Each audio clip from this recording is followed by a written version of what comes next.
Hello students, देखो अब मैं ई वेक्टर पे आ गया था। अब मैं आगे चलता हूँ। देखो usually what I have seen कि बच्चों को जैसे इलेक्ट्रिक फील्ड डेंसिटी डेफिनेशन लिखाई तो सीधे फार्मूला के डेरिवेशंस पे आ गए। तो मेरा एक्सपीरियंस ये रहा है कि जैसे कुछ बेसिक बातें हैं, अगर वो पहले कर लें तो बाद में बच्चों को प्रॉब्लम सॉल्व करने में कंसेप्चुअल प्रॉब्लम्स होती हैं, कई बार ग्राफिकल होती हैं, सुपरपोजिशन क्या है और डिफरेंट डेरिवेशंस किस किस तरीके से चलती हैं, वो सब अगर बच्चे को पहले से बता दिया जाए कि कुछ बेसिक बात है, तो मैं उन बेसिक्स की बात करता हूँ। उसमें सबसे पहली बात है जो कूलम्ब्स लॉ में की जाती है, मैं यहाँ कर लेता हूँ। देखो, प्रिंसिपल ऑफ सुपरपोजिशन।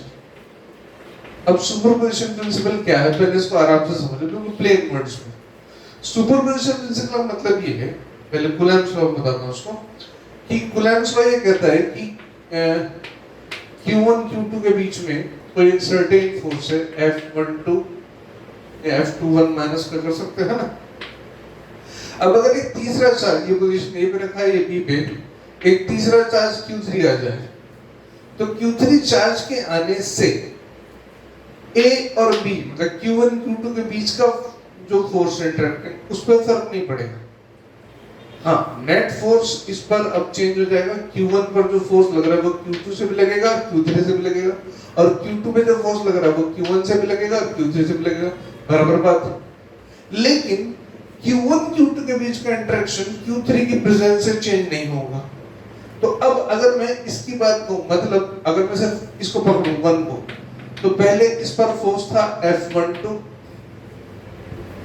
Q1 पर जो फोर्स था that was due to Q2 sorry, तो उस पर उसको मैं लिख दे F12। अब इसकी फोर्स भी आएगी F13, मतलब अब 1 पर जो फोर्स है वो 2 का सेपरेटली और 3 का सेपरेटली है, तब इनका वेक्टर सम कर। अब यह चौथा भी ले लो Q4, तो प्लस F14 भी हो जाएगा, 5 ले लो, व्हाटएवर, तो सबका वेक्टर सम। अब सुपरपोजिशन प्रिंसिपल का मैथमेटिकल स्टेटमेंट ये है कि किसी एक चार्ज पर n नंबर ऑफ चार्जेस से जो फोर्स है वो सबकी इंडिविजुअल फोर्सेस का वेक्टर सम होगा। एकदम से थ्योरेटिकल बात हो, बच्चे सोचते हैं ठीक है ये तो नॉर्मल सी बात है, ये समझ में नहीं आती कि पता नहीं क्या बोला। अब मैं एक्चुअली कई बार कोई चीज अच्छे से समझ में तब आती है जब उसका कंट्रास्ट एग्जांपल लेते हैं। अब यहाँ सुपरपोजिशन में खास बात ये है, ध्यान देने वाली बात है, दो तरीके से बोली गई कि एक तो दो चार्जेस के बीच का इंटरेक्शन तीसरे के होने से इफेक्ट नहीं होता। फिर उसका रिजल्ट बोला कि किसी एक चार्ज पर जो नेट फोर्स लगेगा वो बाकी के जो भी चार्जेस हैं उन सब की इंडिविजुअल फोर्सेस का वेक्टर सम होगा। राइट, ये दो स्टेटमेंट्स अलग अलग बोले जाते हैं, एक ही बात है एक्चुअली। दूसरा स्टेटमेंट पहले का रिजल्ट है, लेकिन उसको बिल्कुल प्लेन वर्ड्स में समझते हैं। अब जरा ऐसे देखते, मान लो ये ए और बी दो फ्रेंड्स, तुम कोई दो दोस्त हो आपस में, ठीक है, तुम्हारे बीच में 5-6 साल से दोस्ती है, ठीक है, 10th क्लास तक साथ पढ़े हो, 6 से 10 तक, है ना, अच्छी दोस्ती है। देयर इज, अच्छा दोस्ती कैसे होती है, there is some give and take of thoughts, of some, कोई भी खाने पीने की चीजें, एनी नंबर ऑफ थिंग्स, है। तो कुछ साथ खेलना, ऐसे कुछ शेयरिंग कुछ चीजों की, जैसे केमिकल बॉन्डिंग होते हैं, ऐसे मैं आगे बताऊंगा, रिलेशंस का भी ऐसे ही होता है। तो there is some kind of friendship between you, ठीक है। अब क्या होता है, तुम 11th क्लास में आते हो तो एक सी पर्सन और आता है, कोई नया किसी और स्कूल से, वो तुम दोनों का फ्रेंड बनता है, राइट। अब सी के आने से तुम दोनों के बीच के रिलेशनशिप में, ए और बी में, थोड़ा सा फर्क आ सकता है, आएगा। हो सकता है तुम्हारी फ्रेंडशिप और उसमें कुछ नई चीजें एडअप हो जाए, एनहेंस हो जाए, इंप्रूव हो जाए, या हो सकता है तुम्हारे बीच में कुछ थोड़ा बहुत कुछ डिस्प्यूट्स आ जाए, चेंज होगा, ये श्योर है, इसमें कोई डाउट नहीं। मतलब ए बी का जो इंटरेक्शन था, अब ह्यूमन बीइंग की बात कर रहा हूं, ह्यूमन रिलेशनशिप, ये भी एक तरह से बॉन्डिंग है ना, जैसे Q1 और Q2 दो चार्ज हैं, तो इनके रिलेशनशिप की तो बात हो रही थी। सिंपल, हम में नेचर है एक्चुअली, इस ये मजाक की बात नहीं, ये ट्रुथ है। बिकॉज हम भी तो नेचर का पार्ट है, और जो ये चार्जेस है ये भी नेचर, ये आपस में इंटरेक्ट कर रहे हैं, हम ह्यूमन बीइंग आपस में इंटरेक्ट कर रहे हैं, बिल्कुल नेचर के हिसाब से चल रहा है। हमें इस पे हंसी आती है कि ठीक है बाकी चीजों पे हो रहा है, हम पे भी हो रहा है, भाई हम भी नेचर है, ठीक। तो अब जो बात ह्यूमन रिलेशनशिप की बात करें, तो अब यहाँ पर ए और बी का रिलेशन सी के होने से अफेक्ट होगा, पॉजिटिव साइड चाहे नेगेटिव साइड होगा जरूर, ये पक्का। इम्पॉसिबल है कि दो ह्यूमन बीइंग का रिलेशन किसी तीसरे के आने से चेंज ना हो। तो इसका मतलब ह्यूमन रिलेशनशिप के केस में हम अगर इसके रिलेशनशिप को R1 बोल दें, ए और बी का अकेला, और इसके रिलेशनशिप को R2 बोल दें, ए और सी का सेपरेटली, तो अब ए का resultant relationship R1 plus R2 नहीं होगा, कुछ ना कुछ मिक्सअप होता है। I hope you are getting. उन दोनों के बीच में साइकिल, मोबाइल या कोई इंटरनेट, मेल का कोई कनेक्शन था, सी के आने से number of things. I hope you are getting कि ह्यूमन रिलेशनशिप पर सुपरपोजिशन प्रिंसिपल एप्लीकेबल नहीं है। क्यों? क्योंकि दो का रिलेशंस तीसरे के आने से अफेक्ट होता है, लेकिन ऐसा चार्जेस में नहीं है। मतलब ये अगर Q1 है, ये Q2 है, Q1 Q2 के बीच में एक सर्टेन फोर्स है, Q3 के आने से Q1 Q2 के बीच में फोर्स में कोई चेंज नहीं आता, तो यहाँ हम बोल देते हैं सुपरपोजिशन प्रिंसिपल। टेक्निकली एक और जगह बता देता हूँ जहाँ सुपरपोजिशन प्रिंसिपल एप्लीकेबल नहीं होता, मैक्सिमम फिजिक्स में होता है, इसलिए बच्चे लाइटली लेते हैं, सोचते हैं ठीक है नॉर्मल सी बात है, लेकिन बहुत काम की चीज है। जैसे न्यूक्लियर फोर्सेस, न्यूक्लियस जो होता है, न्यूक्लियस के अंदर प्रोटॉन्स और न्यूट्रॉन्स, ये दो चीज होती है। तो proton proton, proton neutron, neutron neutron के बीच में अट्रैक्टिव फोर्सेस होती है न्यूक्लियस के अंदर। अब किसी न्यूक्लियस के अंदर सपोज दो प्रोटॉन और दो न्यूट्रॉन, तो इसमें कोई भी दो चीजें पकड़ लो, मान लो ये प्रोटॉन न्यूट्रॉन, इनके बीच में एक सर्टेन टाइप ऑफ फोर्स लग रहा था अभी। अब सपोज करो कि इस सिस्टम में एक दो न्यूट्रॉन और आइसोटोप बन गया, दो न्यूट्रॉन और आने से ये जो पहले वाले ये 1 और 2 जो प्रोटॉन न्यूट्रॉन थे, इनके बीच का इंटरेक्शन चेंज हो जाएगा। तो न्यूक्लियर फोर्सेस पे सुपरपोजिशन प्रिंसिपल एप्लीकेबल नहीं होता। जैसे ह्यूमन बीइंग है, ए बी का रिलेशन सी के आने से बदल जाएगा, इस पी एन का रिलेशन बाकी एन के आने से चेंज हो जाएगा, लेकिन चार्जेस में ऐसा नहीं है।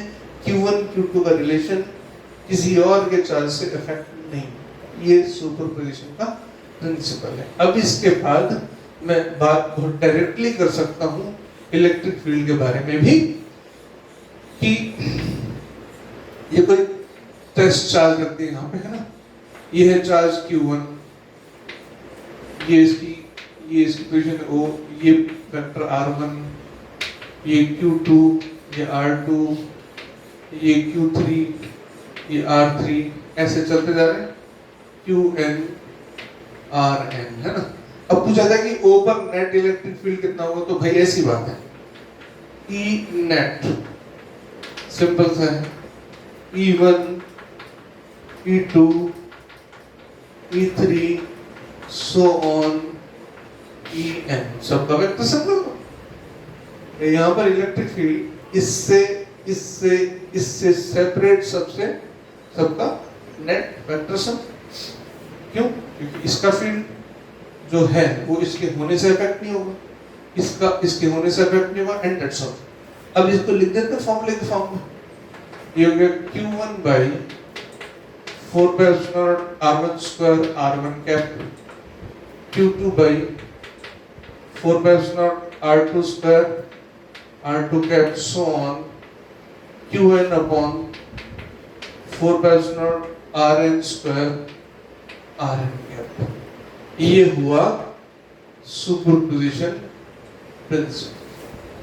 और स्ट्रेट कुछ ज्यादा कॉम्प्लेक्स बात नहीं बोली, लेकिन इंपॉर्टेंट क्या था कि इसको समझना और इसकी इंपॉर्टेंस को जानना। आगे बहुत जगह इस चीज की काम आएगी ये चीज। दूसरी चीज जो मैं डिस्कस करना चाहता हूँ, जिसपे अक्सर ध्यान नहीं दिया जाता, ना बुक्स में ना टीचर्स, वो है ग्राफ। ग्राफ अचानक तुम्हारे लाइफ में आ जाता है, ग्राफिंग करना, किसका ग्राफ करो, तो अचानक आ जाएगा तो डेफिनेटली परेशान होगा। तो हम यहीं से स्टार्ट करते हैं। देखो ग्राफ के मामले में कैसा, इलेक्ट्रिक फील्ड का ग्राफ लेते हैं। ये एक चार्ज है, पॉजिटिव चार्ज, ये एक्स एक्सिस, ये वाई एक्सिस, ये माइनस एक्स एक्सिस और ये माइनस वाई एक्सिस। थोड़ा सा ऊपर बनाया तो जरूरत पड़ेगी ना ग्राफ, ठीक है, यहाँ लिख देता हूँ। बात कर रहे हैं हम ग्राफ की, ठीक है। ये एक पॉजिटिव चार्ज है, देखो अब सपोज इस पॉजिटिव चार्ज से अगर राइट वर्ड डायरेक्शन फील्ड होता तो मैं उसको पॉजिटिव लूंगा और लेफ्ट वर्ड होगा तो नेगेटिव लूंगा। एक्चुअली ये पॉजिटिव चार्ज है, इससे राइट साइड फील्ड किस तरफ होगा, right side positive, positive x axis. अच्छा, इलेक्ट्रिक फील्ड इंटेंसिटी में भी बिना वेक्टर लिख रहा हूँ, k q by r square. r tends to 0 तो e टेंड्स टू इनफिनिट। मतलब अगर ये ग्राफ यहाँ से लूं तो ऐसे चालू होना चाहिए। इनफिनिट का ग्राफ ऐसे चालू होगा कि हम r 0 जाते जा रहे तो e कहाँ पहुँचता जा रहा है, इनफिनिट पे। फिर हम r बढ़ाते जा रहे हैं तो फील्ड कम होता जा रहा है, e proportionate to 1 by r square. तो इसका ग्राफ सिंपल समझ लेते हैं, ये इस तरह से है, e proportionate to 1 by r square. अब इस तरफ आ जाओ, इस तरफ फील्ड कैसा है, लेफ्ट साइड, लेफ्ट को क्या गिनोगे, नेगेटिव, और इलेक्ट्रिक फील्ड कहां पे ले रहे हो, y एक्सिस पे, x एक्सिस पे क्या ले रहे हो, r। अब इधर तो इधर नेगेटिव इलेक्ट्रिक फील्ड इस तरफ हो गया, यानी ये ग्राफ नीचे से शुरू हुआ ऐसे। अब जरा यही बात, इतनी सी बात समझ लोगे ना तो सारे ग्राफ में किसी में कोई दिक्कत नहीं है। मैं इतनी ही बात पे आगे चलूंगा। ये पॉजिटिव चार्जेस, पॉजिटिव चार्ज के राइट साइड इस तरफ मैं बोलूं, पॉजिटिव एक्सिस की तरफ फील्ड राइट साइड, और राइट साइड को मैंने क्या माना है, पॉजिटिव, तो लेफ्ट साइड नेगेटिव हो गया अपने आप में। इस तरफ भी फील्ड अगर यूं होता तो मैं उल्टा लिखता, नीचे की तरफ। अब इस प्लस क्यू चार्ज से एक्स एक्सिस की तरफ फील्ड जो है वो राइट साइड को मैं पॉजिटिव ले रहा हूँ।